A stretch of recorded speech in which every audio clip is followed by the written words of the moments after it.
Selamat datang di dunia mitos, tempat di mana cerita horor, mitos, dan misteri menyatu jadi satu. Belum subscribe? Yuk tekan tombol subscribe dan nyalain loncengnya, biar kamu gak ketinggalan cerita horor selanjutnya. Terima kasih buat kamu yang udah subscribe. Dukunganmu bikin dunia mitos terus hidup. Atau mungkin gak pernah mati. Siap merinding? Yuk mulai kisahnya. Angin dingin bulan Juli terasa menusuk tulang, membawa aroma tanah basah dan kabut tipis dari lereng Gunung Latimojong. Malam ini adalah malam satu suro, yang bagi sebagian besar penduduk desa di kaki gunung itu, berarti malam tirakat, malam menahan diri dari godaan duniawi, dan malam di mana batas antara alam manusia dan alam gaib menjadi begitu tipis. Aku, Rio, bersama dua temanku, Doni dan Rizal, seharusnya tidak berada di sini.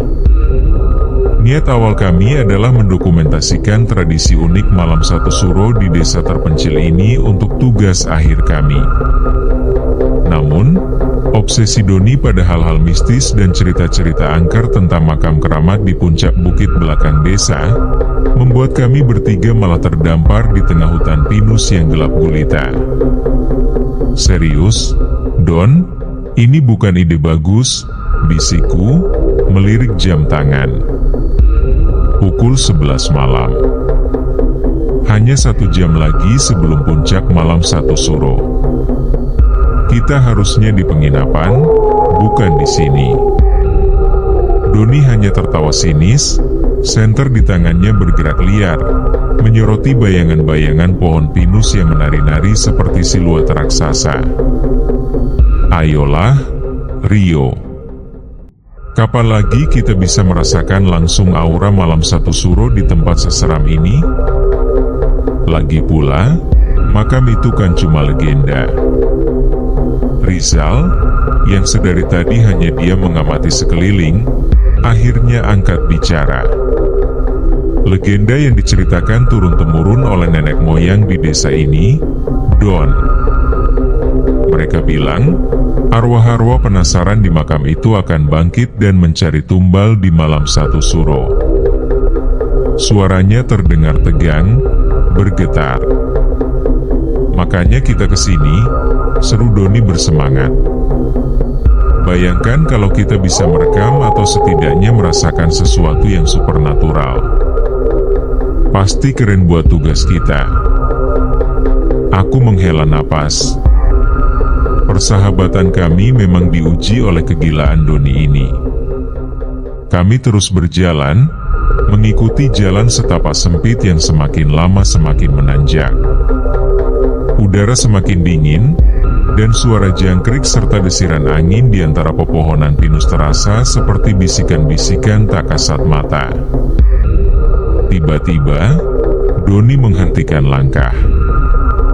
Senternya menyorot ke sebuah pohon beringin raksasa yang berdiri kokoh di tengah hutan. Di bawah pohon itu, samar-samar terlihat sebuah gundukan tanah yang dikelilingi batu-batu nisan tanpa nama, berlumut, dan miring. Sebuah makam keramat. Wah, ini dia.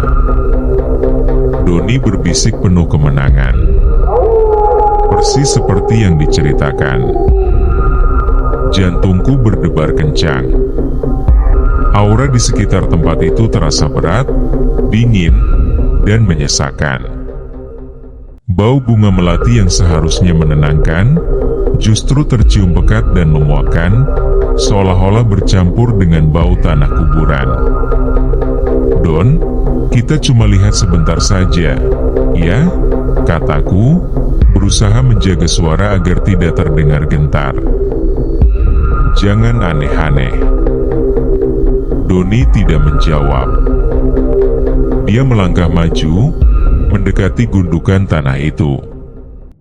Rizal menarik tanganku, wajahnya pucat pasi. Rio, aku tidak enak perasaan. kita pulang saja." Belum sempat aku menjawab, Doni tiba-tiba berteriak, "Apa ini?" Kami berdua terkesiap. Senter Doni bergetar, menyorot ke arah sebuah sesajen kuno yang diletakkan di atas salah satu nisan. Sesajen itu terdiri dari bunga-bunga layu, kemenyan yang masih mengeluarkan asap tipis, dan selembar kain putih usang yang terikat pada sebuah boneka jerami kecil. Ini kan sesajen untuk memanggil arwah," bisik Rizal, suaranya nyaris tak terdengar. Doni, yang biasanya berani, kali ini terlihat ragu. Dia mencoba mengamati lebih dekat, tapi tiba-tiba, asap kemenyan dari sesajen itu mengepul tebal, menyelimuti area makam.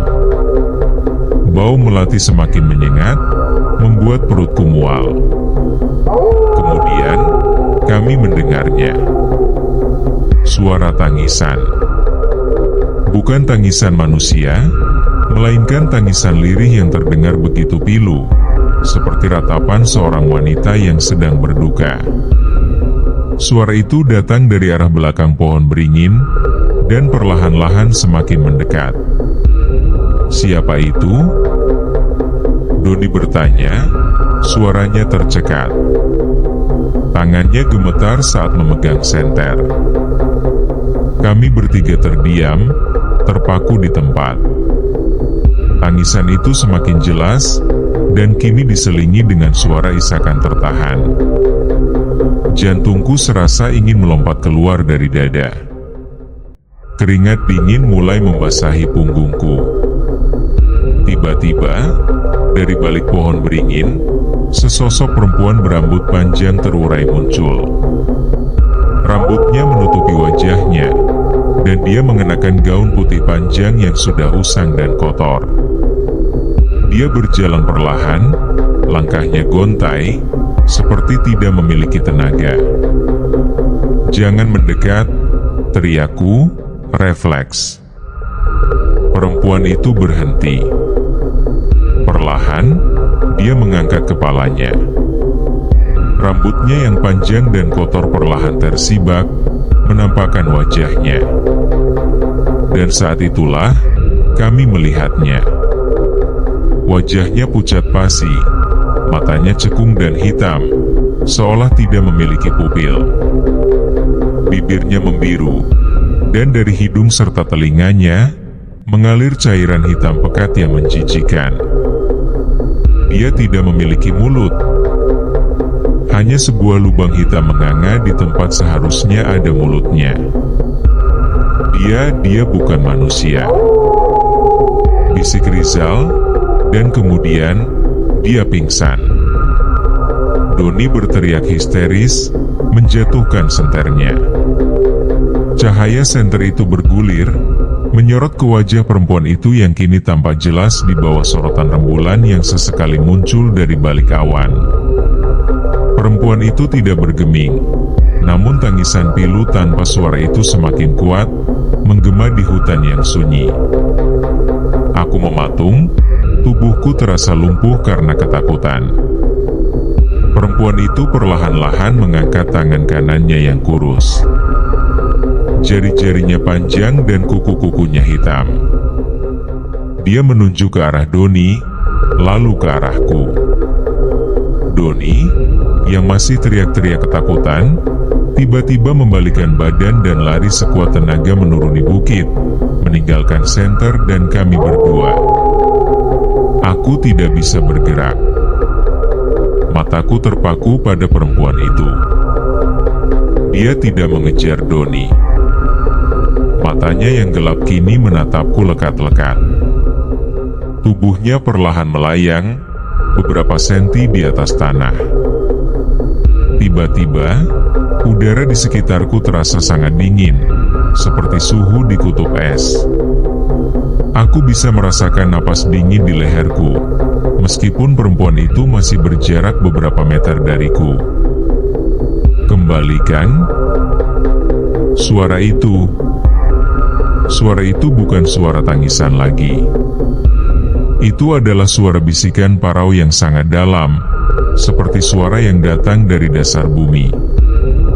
Suara itu seolah muncul dari segala arah, langsung masuk ke dalam kepalaku, membuat otaknya berdenyut-denyut.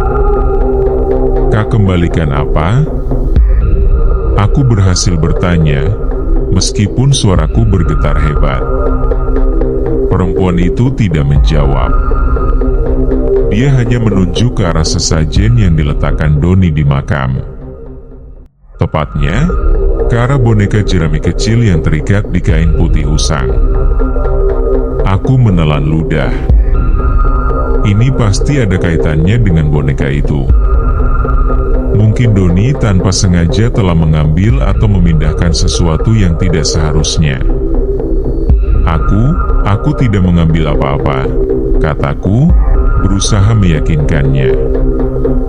Perempuan itu menggelengkan kepalanya perlahan. Lalu, dia mengangkat tangannya lagi, dan kali ini menunjuk ke arah tanganku. Aku menunduk. Tidak ada apa-apa di tanganku. Tapi kemudian aku teringat. Saat Doni berteriak histeris tadi, dia menjatuhkan senternya. Dan senter itu sempat mengenai sesuatu, lalu sesuatu itu terlempar dan jatuh tepat di samping kakiku. Aku melihat ke tanah. Di samping sepatu botku, tergeletak sebuah cincin perak kuno dengan ukiran yang rumit. Cincin itu tampak sangat tua, dan entah mengapa, terasa dingin saat aku melihatnya. "Apakah ini?" Aku bertanya, menunjuk cincin itu. Perempuan itu mengangguk, nyaris tidak terlihat. Perlahan, dengan tangan gemetar, aku membungkuk dan mengambil cincin itu. Cincin itu terasa sangat dingin di tanganku. Ketika aku mengangkatnya, udara di sekitarku terasa sedikit lebih hangat. Ini milikmu?" Perempuan itu kembali mengangguk. Aku mengulurkan tanganku, menawarkan cincin itu kepadanya. Namun, dia tidak bergerak. Dia hanya menatap cincin itu dengan tatapan kosongnya. "Letakkan di sana," bisik suara para itu lagi, dan kali ini menunjuk ke arah sesajen di makam. Aku mengerti. Aku harus mengembalikan cincin itu ke tempatnya. Dengan langkah hati-hati, aku mendekati makam, melewati sesajen yang masih mengeluarkan asap tipis. Aku meletakkan cincin itu di samping boneka jerami dan kain putih usang. Begitu cincin itu menyentuh tanah, asap kemenyan mengepul lebih tebal, seolah-olah tempat itu menghela napas lega. Bau melati yang tadinya memuakkan kini berubah menjadi lebih samar, dan bahkan terasa sedikit menenangkan. Perempuan itu masih berdiri di sana, namun tubuhnya mulai memudar. Perlahan-lahan, seperti kabut yang diterpa angin, dia menghilang. Tidak ada suara, tidak ada jejak. Hanya keheningan yang tersisa di tengah hutan pinus yang gelap. Aku masih terpaku di tempat, napas tersengal-sengal. Perlahan, aku membalikan badan dan melihat Rizal yang masih tergeletak pingsan. Aku bergegas menghampirinya, menepuk-nepuk pipinya. "Rizal! Rizal, bangun!" Beberapa saat kemudian, Rizal membuka matanya. Dia mengerjap-ngerjap, dan kemudian matanya melebar saat melihat sekeliling. Di mana perempuan itu?" "Dia sudah pergi," kataku, suaraku masih sedikit serak. "Kita harus pergi dari sini, sekarang." Dengan sisa tenaga yang kami miliki, aku membantu Rizal berdiri.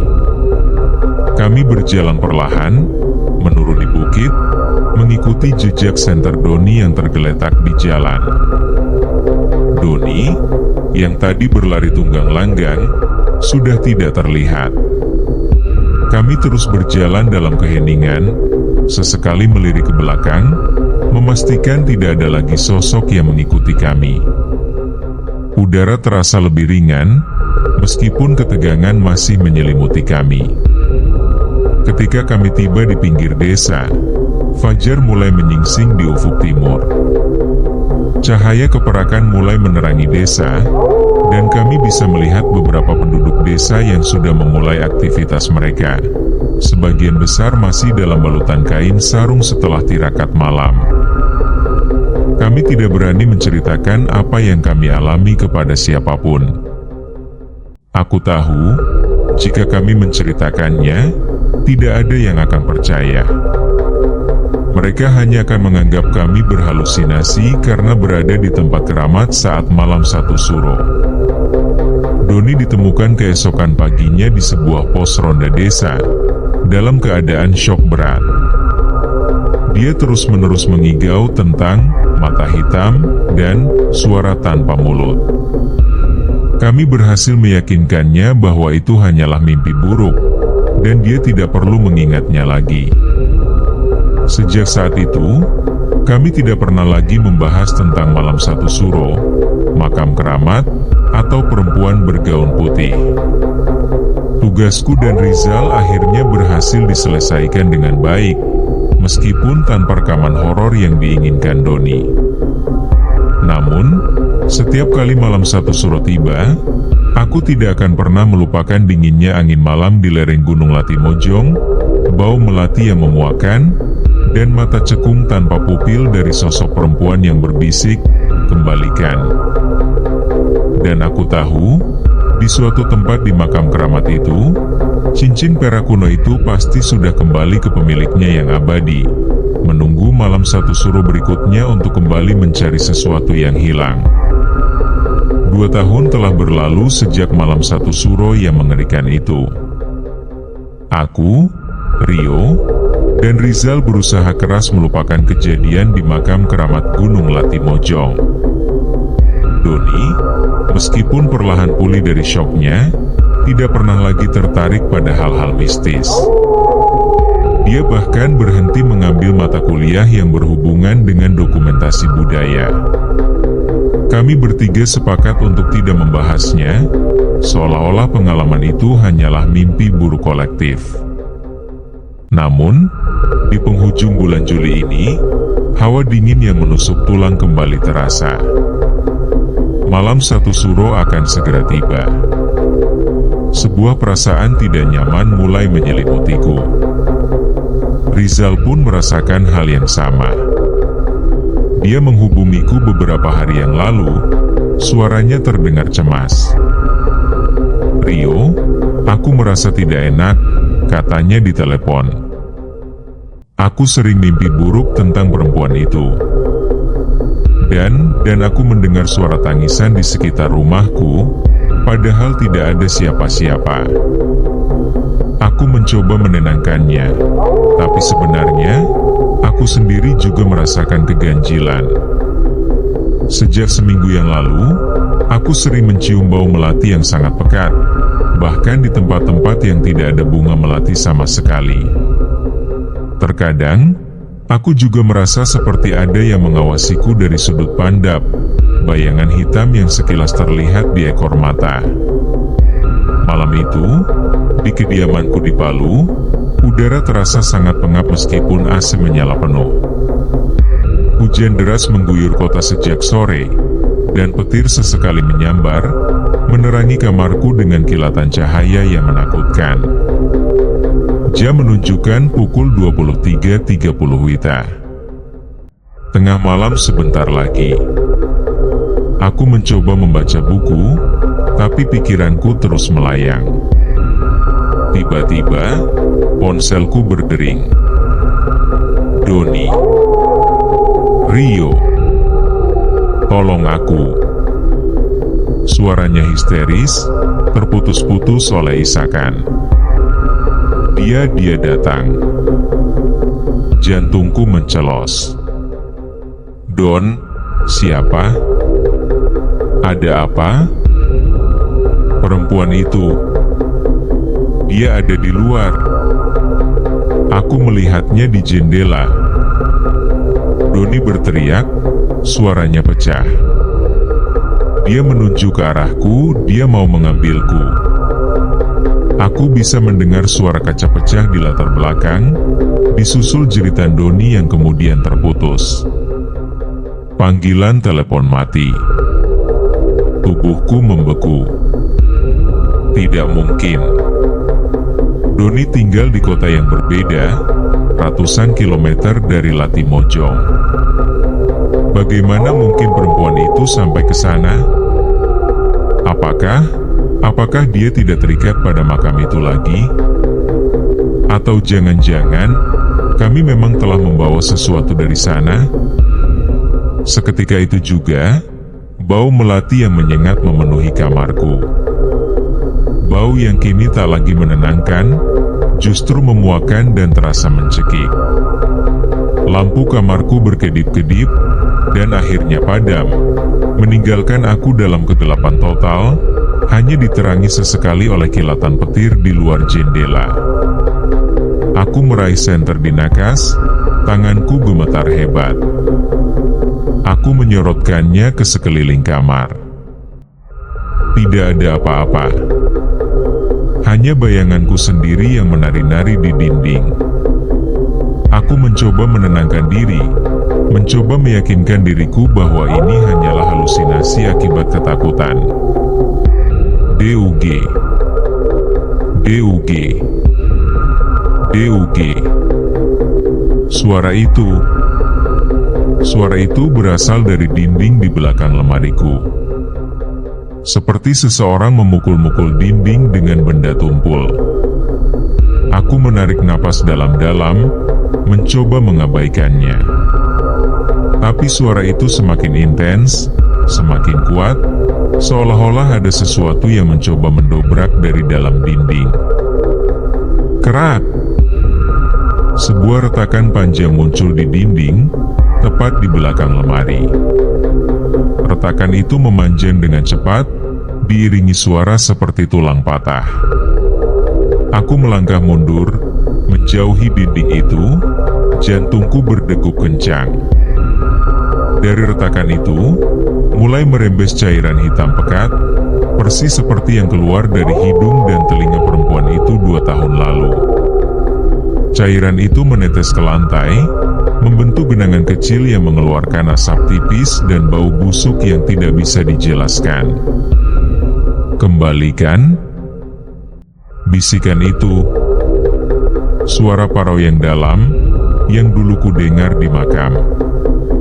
Kali ini, suara itu jauh lebih jelas, seolah-olah dibisikkan tepat di telingaku, meskipun tidak ada siapa-siapa di dekatku. Aku merasakan napas dingin di leherku, dan bulu kuduku berdiri. Tiba-tiba, dari dalam retakan di dinding, perlahan muncul jari-jari kurus yang panjang dengan kuku hitam. 1 jari, kemudian 2, lalu sebuah tangan yang pucat pasi merangkak keluar dari retakan itu, mencengkeram dinding. Aku menjerit. Tidak mungkin. Ini tidak nyata. Ini pasti mimpi. Tangan itu kini diikuti oleh sebuah lengan yang kurus kering, dan kemudian, rambut hitam panjang yang terurai mulai menyembul dari retakan di dinding. Perlahan, sesosok wajah pucat dengan mata cekung dan lubang hitam menganga di tempat seharusnya ada mulut mulai muncul, seolah-olah perempuan itu merangkak keluar dari dinding kamarku. Matanya yang gelap menatapku lurus, tanpa berkedip. Tidak ada suara tangisan, hanya keheningan yang menakutkan. Wajahnya yang membusuk, dengan cairan hitam yang masih mengalir, membuatku ingin muntah. Kau yang mengambilnya. Bisik suara itu, lebih jelas kali ini, bergema di seluruh kamarku. Cincin itu masih ada padamu. Aku terkejut. Aku tidak pernah mengambil cincin itu. aku sudah mengembalikannya di makam. Tapi kemudian, sebuah pikiran buruk melintas di benakku. Saat Doni menjatuhkan senternya, dan senter itu mengenai sesuatu, lalu sesuatu itu terlempar dan jatuh di samping kakiku. Aku ingat aku mengambilnya, dan meletakkannya kembali di makam. Tapi apakah benar cincin perak kuno itu yang kujatuhkan? Atau ada sesuatu yang lain? Aku melihat ke tanganku, lalu ke pergelangan tanganku yang tertutup jam tangan. Tidak ada apa-apa. Aku sudah mengembalikannya, teriakku, suaraku parau. Aku tidak punya apa-apa lagi. Perempuan itu menggelengkan kepalanya perlahan. Kepalanya sedikit miring, seolah mengamatiku lebih seksama. Kemudian, tanpa diduga, tangan kurusnya terulur dan mencengkeram lengan kiriku. Dingin. Rasa dingin yang menusuk tulang, seperti memegang es batu. Aku berteriak kesakitan, berusaha melepaskan diri. Namun cengkeramannya begitu kuat, seolah-olah tulangnya terbuat dari baja. Dari balik lenganku yang dicengkeram, dari bawah lengan baju piyamaku yang sedikit tersingkap, terlihat sebuah bekas luka kecil yang baru saja sembuh. Bekas luka itu berbentuk seperti goresan memanjang, dan di sekitarnya, samar-samar terlihat sebuah bintik kehitaman. Perempuan itu menunjuk ke bekas luka itu. Dan aku teringat. Malam itu, di makam, saat Doni berteriak dan senternya jatuh. Senter itu mengenai sesuatu yang keras, dan entah bagaimana, ujungnya sempat menggores lenganku. Aku tidak terlalu mempedulikannya karena ketakutan.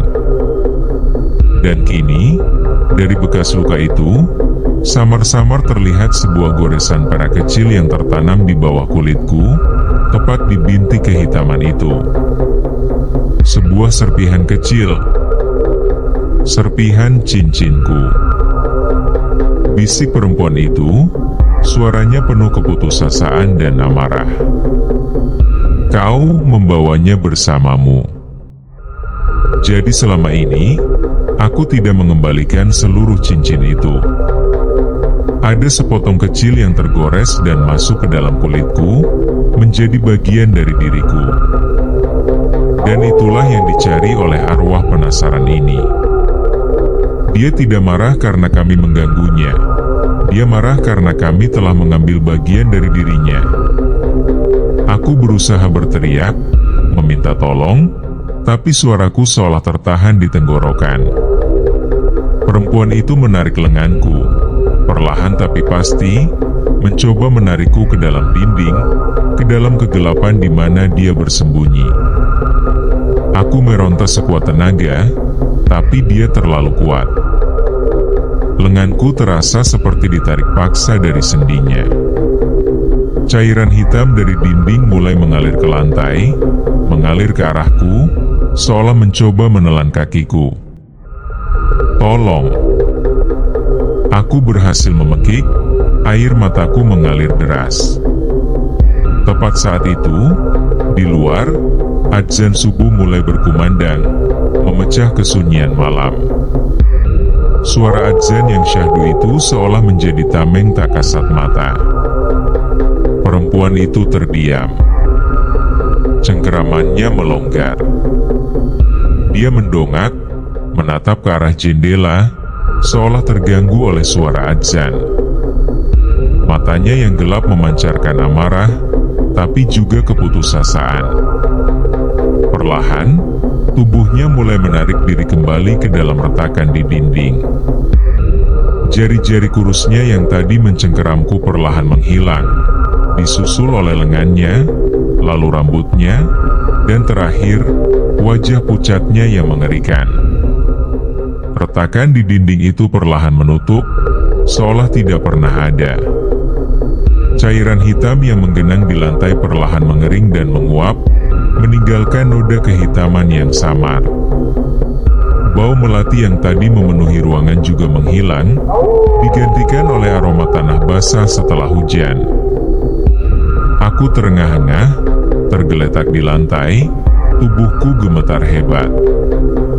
Jam tanganku menunjukkan pukul 00 WITA. Tengah malam telah berlalu. Malam 1 Suro telah mencapai puncaknya, dan kini mulai mereda. Aku menatap bekas luka di lenganku. Bekas goresan itu masih ada, dan di dalamnya, serpihan perak kecil itu masih terlihat samar, seperti tato yang tidak bisa dihapus. Aku tahu, selama serpihan itu masih ada di dalam diriku, perempuan itu akan terus datang. Dia tidak akan pernah berhenti mencarinya.